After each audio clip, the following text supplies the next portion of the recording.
그런즉 유대인의 나음이 무엇이냐? 할례가 무슨 소용이 있느냐? 그 물음으로 이제 시작을 합니다. 왜 이 물음이 나오냐면 유대인이나 헬라인이나 이방인이나 다른 처지, 다른 조건, 다른 상황 가운데 있지 않다.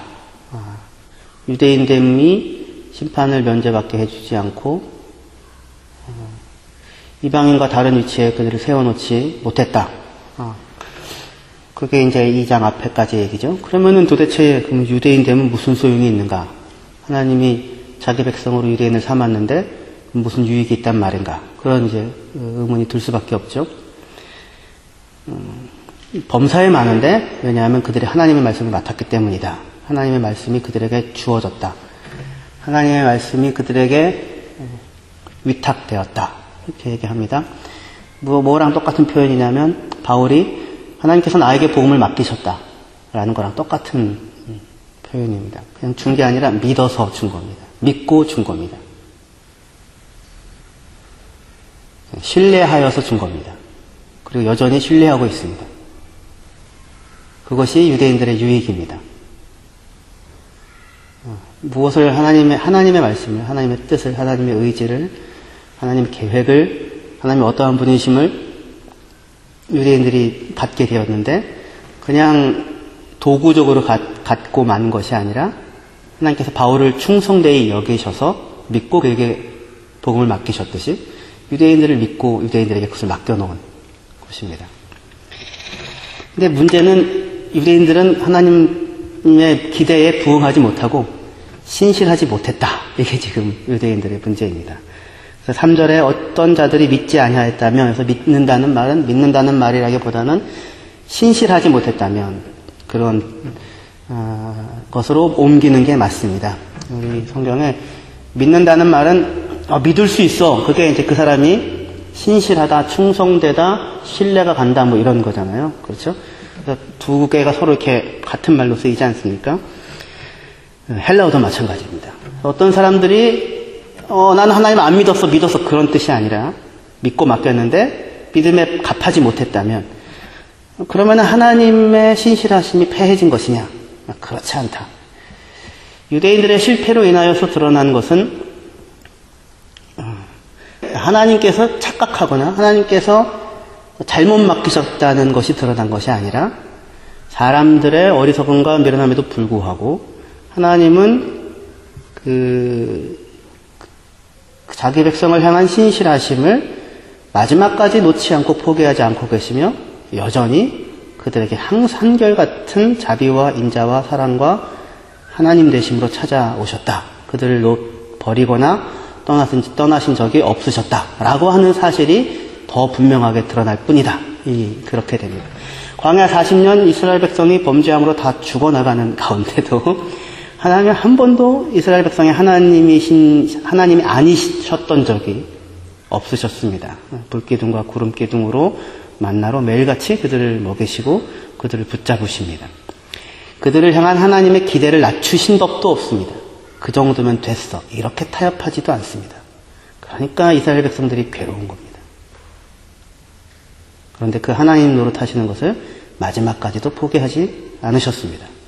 그것이 역사가 보여주는 내용입니다. 그래서 이스라엘의 신실하지 못함, 이스라엘의 실패로 인하여 오히려 확인되었던 것이 무엇이냐면 하나님의 신실함이라는 것이 도대체 뭔가, 그게 얼마나 엄청나고 크고 확실한 것인가. 그 내용이 그냥 말로만이 아니라 역사를 전체를 통하여서 확인됐던 것이죠. 그러자 이제 어떤 사람들이 이제 이런 말을 하는 겁니다. 우리가 범죄했기 때문에, 우리가 불신실했기 때문에 하나님이 진짜 멋진 분이라는 사실이 더 분명하게 드러났다면 그러면 우리 덕분에 하나님이 영광을 얻으신 것인데 우리의 불신실에 대하여 우리를 심판하는 것은 그건 좀 아니지 않느냐, 이제 이런 얘기를 하는 겁니다. 우리가 악역을 잘했기 때문에 주인공이 빛이 났는데 그 악역에 대해서 그 조연상은 못 줄 망정 오히려 우리를 이렇게까지 심판하신다면 그게 되느냐, 이런 이야기를 이제 이 사람들이 하는 겁니다. 사람이죠, 사람. 이게. 그렇지만 그럴 수 없는 것이 하나님은 하나님의 의로우심이 드러나기 위하여 사람이 죄가 필요하신 분이 아니십니다. 사람이 죄를 지어야 비로소 하나님의 의로우신 분이 확인되는 게 아닙니다. 그거는 사람의 착각이죠. 그리고 하나님은 영화 속에서 악역이 빛나야 주인공이 빛나는 그런 주인공도 아닙니다. 하나님은 그 수준에 있지 않고 하나님은 무대 자체를 만드시고 극본 자체를 써나가시는 역사의 주인이시지 누군가에 의하여 사람의 어떤 행동에 의하여 그 의가 종속되어지지 않는 분이십니다. 그럼에도 불구하고 사람들은 이렇게 이야기를 하는 겁니다. 우리가 악을 행하면 행할수록 하나님이 더 의로우신 분이라는 사실이 드러나니 그러면 우리는 하나님을 더 의롭게 만들기 위하여 더욱 악을 행하자 라고 바울이 이야기하고 다닌다. 그러니 바울은 완전 생 거짓말하는 나쁜 놈이다. 이렇게 이제 바울에 대해서 이야기한다고 하는데 절대로 그렇지 않다. 오직 하나님의 의가 드러날 뿐이고 그리고 하나님의 공의가 드러날 뿐이다. 이제 그렇게 지금 이야기가 흘러가고 있습니다. 이 이야기 속에서도 무엇이 드러나냐면 사람들의 뻔뻔함이죠. 뻔뻔함. 잘못을 범해놓고도 우리 덕분에 하나님이 그런 거니까 우리를 심판할 수 없다. 이렇게 지금 이야기를 하는 것입니다. 우리가 비록 가해자이지만 피해자인 네가 우리를 용서해줘야지. 네가 지금 우리를 같이 똑같이 억누르면 너야말로 더 나쁜 놈이 되는 것 아니냐. 막 이런 예를 들면 이런 식의 이야기들을 하고 있는 것입니다. 그것이 지금 하나님의 신실하심 앞에서도 불구하고 드러나고 있는 사람들의 죄인됨의 현장입니다. 그리하여 그 뒤에 이제 그러면 어떠냐 우리는 나가냐 다 죄 아래 있다라고 하는 사람들의 현실에 대하여 결론을 내리고 있습니다. 의는 없다 하나도 없다. 선을 향한 사람은 하나도 없다. 이런 형태의 이야기이죠. 그래서 유대인의 나음은 무엇이냐라고 하는 물음에 이끌어져 오기까지 바울이 지금 어떻게 지금 이 이야기를 전개해 오고 있었는지를 저희가 확인을 해볼 필요가 있습니다. 유대인이라고 심판에 면제되어지는 것이 아니다. 유대인이라는 사실이 자동적으로 하나님 앞에서 그 사람이 의롭게 되어진다는 것은 아니다. 라는 것이 이제 앞의 얘기였습니다. 근데 유대인들은 스스로는 그렇게 생각했죠. 자기들 스스로는 자신들은 이방인들과 다르다. 이렇게 생각을 했던 거죠. 근데 이제 실상은 생각일 뿐 그렇지 않았죠. 유대인들 자신들은 자신들은 빛이고 교사이고 의로운 사람이고 올바른 사람이라고 자부하고 있었지만 그것은 그들의 자부일 뿐, 그들의 믿음일 뿐, 그들의 생각일 뿐, 그들이 그렇게 말하고 있을 뿐, 그들이 그렇다고 알고 있을 뿐이고 실제로는 그렇게 살고 있지 않았었던 것입니다. 그것이 지금 바울의 유대인들을 향한 폭로였습니다. 근데 바울의 폭로가 아니라 역사가 사실은 확인시켜줬던 것이죠. 역사 내내 이스라엘 백성들이 포로로 끌려가고 그들로 인하여 하나님의 영광을 받는 것이 아니라 오히려 하나님의 이름이 모욕을 당하는 것이 역사 내내 유대인들로 인한 현실이었었습니다. 그렇죠. 사사기 내내 그렇고 선지자들이 와서 아무리 이야기해도 먹지를 못했고 포로로 끌려가게 되고 그 이후에도 마찬가지인 역사가 보여주는 유대인들의 인간의 현실이었습니다. 그 유대인들도 그러니까 동일하게 그들의 행한 대로 이방인들과 마찬가지로 심판을 받을 것입니다. 무엇을 알고 있다 중요하지 않다고 지난주에도 말씀드렸습니다. 율법을 알고 있느냐, 율법을 가지고 있느냐, 율법을 가르치고 있느냐가 아니라 율법을 따라 살고 있느냐. 율법이 없어도 할례가 없어도 어떤 이방인이 율법을 따라 살아간다면 그는 진짜 유대인이다. 그야말로 그 사람이야말로 하나님의 백성이다 할 수 있다. 문제는 그런데 유대인만 그런 게 아니라 이방인도 똑같은 처지에 있다. 지금 인간의 현실이었습니다. 유대인이고 이방인이고 진리를 가지고 진리를 알고 있는 것으로 사람을 살리지 못하고 올바른 판단을 가지고 있는 것으로 의를 만들어내지 못하고 생명을 가지고 있는 것으로 풍성하게 하는 것이 아니라 진리를 알고 가지고 있어도 그것으로 사람을 죽이고 올바른 판단을 가지고 있어도 죄를 만들어내고 생명을 가지고도 죽음을 낳고 마는 것이 사람이었습니다. 우리는 저런 것 안 해. 무엇을 안 했다. 가 다가 아니라 현재 가지고 있는 것으로 무엇을 만들어내느냐가 문제였었습니다. 불교에서는 법정스님도 그렇고 무소유를 얘기하는데 안 가지고 있어. 그게 훌륭한 게 아니죠. 안 가지고 있는 이유는 나는 가지고 있는 것으로 타락하고 탐욕을 부리지 않아. 그게 무슨 소용이 있습니까? 그럼 그게 훌륭한 게 아니라 가지고 있는 것으로 뭘 했는데 그게 사실은 훌륭한 것인데 나는 안 했다. 그것으로 가지고 있는 것으로 영광과 존귀와 영광을 만드는가 아니면 겨우 하는 일이 당을 지어서 편을 갈라서 자기들끼리 만족하는 것으로 마음의 위안을 삼고 있는가. 그 기준에는 아무도 유대인이고 이방인이고 미치지 못했다는 것입니다. 또한 무엇을 했다는 것으로도 사실은 그 의를 만들어내지 못하는 것이 유대인들의 문제입니다. 무엇을 했다라고 하는 것이 다가 아니라 한 것으로 자기가 무엇을 한 것으로 곁에 있는 사람을 영광과 존귀와 영원함으로 초대하고 이끌고 있는가. 그리로 가야 하는데 무엇을 했다, 선을 행했다, 일을 행했다라고 하는 것으로 나는 잘났고 너는 못났다라는 것을 확인하는 것이 전부이라면 그거는 아무것도 아닌 것입니다. 왜냐하면 하나님이 사람에 대하여 가지고 계시는 기대와 기준은 하나님의 영광인데 하나님의 영광이라고 하는 것은 유대인들이 스스로 잘 알고 있는 내용과 같은 것이었습니다. 2장 19절에 보시면 우리는 맹인들의 길을 인도하는 사람이고 어둠에 있는 자의 빛이고 율법에 있는 지식과 진리의 모본을 가진 자로서 어리석은 자의 교사고 어린아이 선생이라 스스로 믿고 있다. 이렇게 얘기를 합니다. 맹인의 길을 인도하는 사람, 어둠에 있는 자의 빛, 어리석은 자의 교사, 어린아이의 선생. 여기가 이제 의인입니다. 잘 알고 있습니다. 근데 유대인들이 스스로 근데 하고 있는 일은 뭐냐면 너는 맹인이야. 이걸 확인하는 겁니다. 자기네들은 맹인들의 길을 인도하는 사람이고 어둠에 있는 자의 빛이다 이렇게 알고 있으면서 정작 그들이 하고 있는 것은 당신은 맹인입니다. 당신은 어둠입니다. 당신은 어리석습니다. 당신은 어린아이에 불과합니다. 그 얘기를 하고 있는 것이 전부인 겁니다. 가지고 있는 것으로 맹인들의 길을 인도하고 어둠에 있는 자에게 빛이 되어주고 어리석은 자를 인도하고 깨닫고 지혜롭게 해야 하고 유치한 사람을 성숙하게 해야 하는데 그렇게 하지 않는 거죠.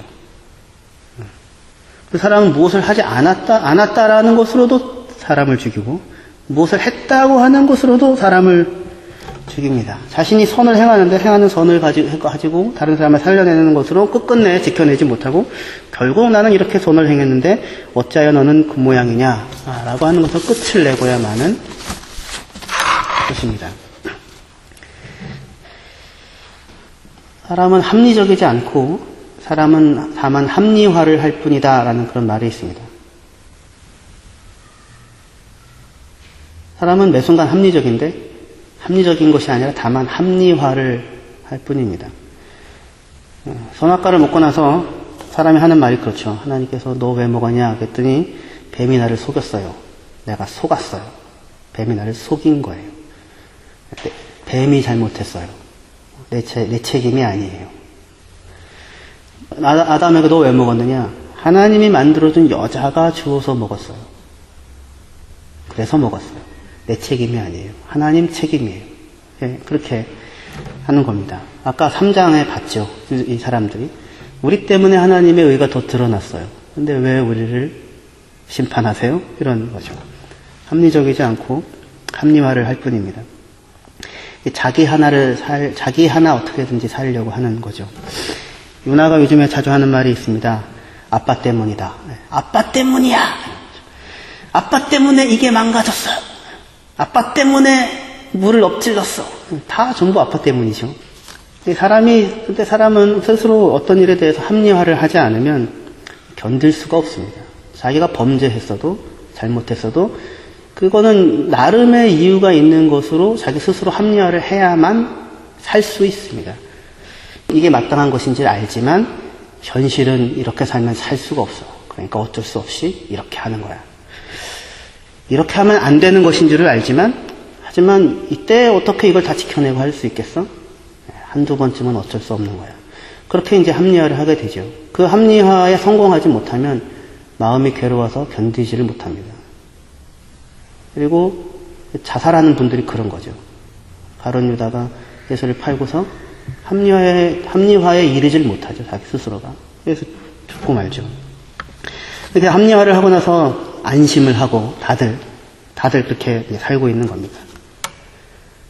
하지만 그것만으로 자기 합리화만으로 충분히 안정을 찾을 수 없으니까 사람들이 하는 일이 이제 무리를 짓는 겁니다. 당을 짓는 겁니다. 서로가 서로를 보고 안심하는 거죠. 서로가 서로를 보고 안심할 수 있는 사람들을 곁에 두게 됩니다.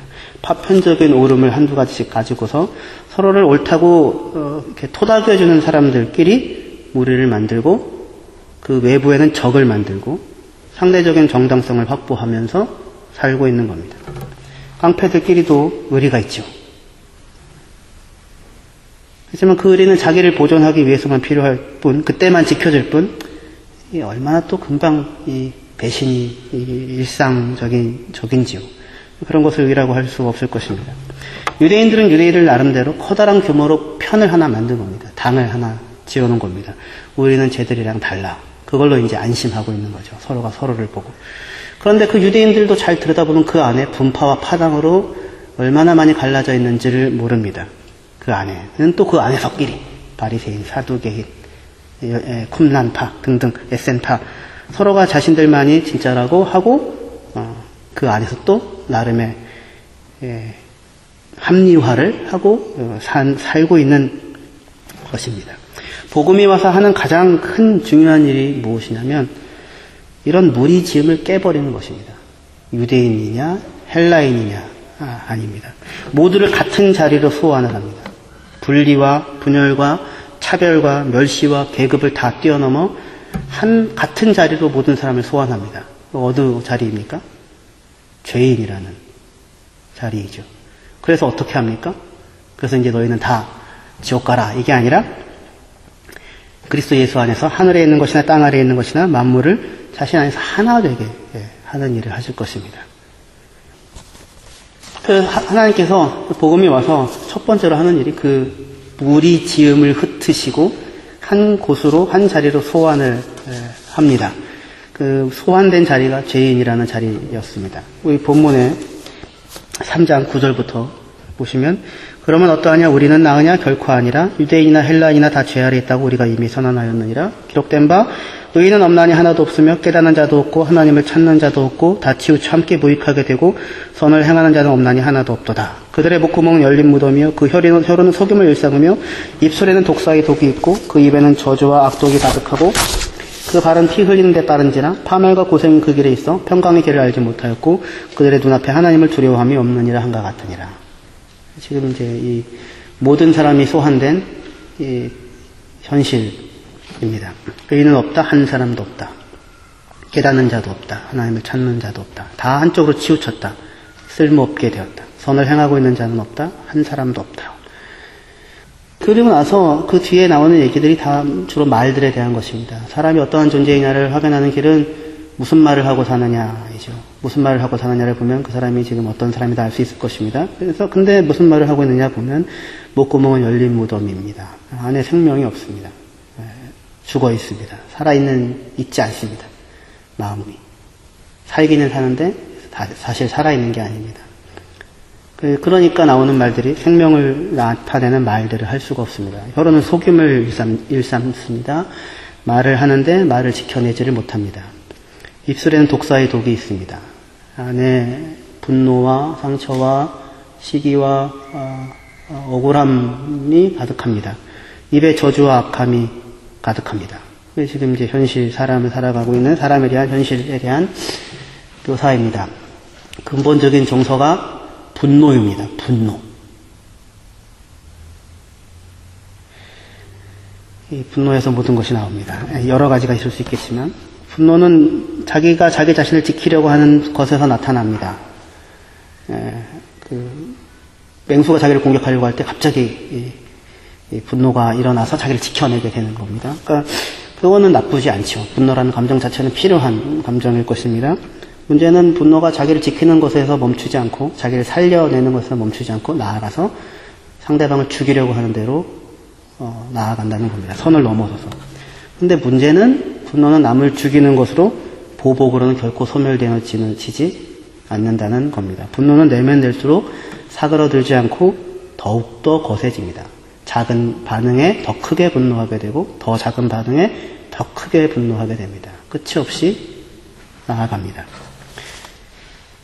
분노는 필요하고 자기를 지켜내는 것으로서 필요합니다. 자기를 스스로 살 수 있는 길을 찾아가야 합니다. 그러나 그 길은 함께 다른 사람과 내가 함께 살아가는 길을 찾아야 하는 것일 것입니다. 이스라엘이 팔레스타인 960명을 죽였다고 하더라고요. 그 1000명을 죽이고 10,000명을 죽이는 것으로 분노가 해결되고 사그라지겠습니까? 그렇지 않죠. 끝이 없습니다. 다음번에는 더 많이 죽여야죠. 한 명을 죽여도 10,000명을 죽여야죠. 다음번에는 더. 다 같이 망하는 길일 것입니다. 대부분의 경우 분노하는 사람은 다른 사람을 제거하고 죽이는 것으로 향해 가고 그로 인해 결국 자기도 죽고 말게 됩니다. 상처난 마음을 스스로 다스리지 못하고 내가 상처를 주었다는 사람에게 상처를 주는 것으로 갑니다. 그 결과 너도 고통하고 나도 고통하는 것입니다. 문제는 분노라는 감정 자체가 감정이 문제가 아니라 생각이 문제입니다. 분노에서 제일 중요한 것은 생각입니다. 생각이 분노에 불을 싸지르게 됩니다. 감정에다가. 무슨 생각이냐면 나를 무시한다, 나를 배척했다라는 그 생각이 감정에다가 불을 지르게 됩니다. 누군가가 나를 보고 웃고 있는 것을 보면 여러분들은 분노하겠습니까? 아니면 같이 웃고 넘어가시겠습니까? 어떤 생각이 거기에 불을 붙이느냐가 상황을 다르게 만들 것입니다. 나를 비웃어? 이렇게 되면 이제 분노가 불타오르게 됩니다. 문제는 사람이 그 생각이 평강의 길을 알지 못한다는 것입니다. 그리고 사람이 평강의 길을 알지 못하는 것은 하나님을 경외하지 않기 때문입니다. 하나님을 경외하는 것을 놓아두었을 때에 파멸과 고생의 길을 가고 피 흘리는데 분노가 올라올 때 잘 살펴보는 것이 아니라 피 흘리러 빨리 달려간다는 것입니다. 여기에 이제 모든 사람들이 유대인이 굴구고 예외가 없다고 하는 것이 성경의 이제 아픈 지적입니다. 그러면은 유대인들은 무슨 유익이 있는가 다시 한번 묻게 됩니다. 이 유익이 있습니다. 하나님을 경험합니다. 그리고 그 하나님은 노하기를 더디하십니다. 그 하나님은 자비와 은혜와 인자가 풍성하십니다. 그 사실을 확인합니다. 자기 안에서 생명이 나오지 않는다는 사실을 압니다. 그런데 하나님은 여전히 자기에게 생명을 공급하고 있다는 사실을 역사를 통하여 부인할 수 없게 확인합니다. 그것이 우리에게 주고 있는 복음의 같은 길입니다. 나는 포도나무고 너희는 가지다. 그런 거죠. 너희 안에 스스로 생명이 있는 게 아니다. 그렇지만 내게 붙어 있으면 많은 열매를 맺는다. 스스로 우리를 만들어내는 것이 아니라 내게 붙어 있으면 많은 열매를 맺는다. 역사가 그런데 우리에게 보여주는 것은 유대인의 유익은 무엇이냐면 하나님은 그 백성에 대하여 신실하시고 그 백성을 기대하시며 그 백성을 믿고 그 백성 가운데서 자기의 영광을 나타내시고야 마신다는 사실입니다. 아브라함은 100세가 되어 아들을 낳습니다. 아들을 낳을 수 없는 사람이 아들을 낳습니다. 아들을 낳을 수 있는 사람이 되어서 아들을 낳은 것이 아닙니다. 아들을 낳을 수 없다는 사실을 확인시킵니다. 그런데 그 아들 낳을 수 없는 사람을 통하여 하나님은 생명의 역사를 만들어냅니다. 우리한테 하는 일입니다. 죄인임을 확인시키십니다. 죄인이 아니고 의인이 되어서 의의 열매를 맺는 것이 아닙니다. 하지만 하나님은 바로 죄인인 우리 안에서 우리를 통하여 의의 열매를 만들어 내시고야 마실 것입니다. 우리가 맨날 이런데요. 죽을 때까지 역사 전체를 통하여 포기하지 아니하시고 이 일을 우리 삶 가운데 이루어내십니다. 그 하나님을 신뢰하시고 붙어 계시는 여러분들 되시기를 바랍니다. 기도하겠습니다.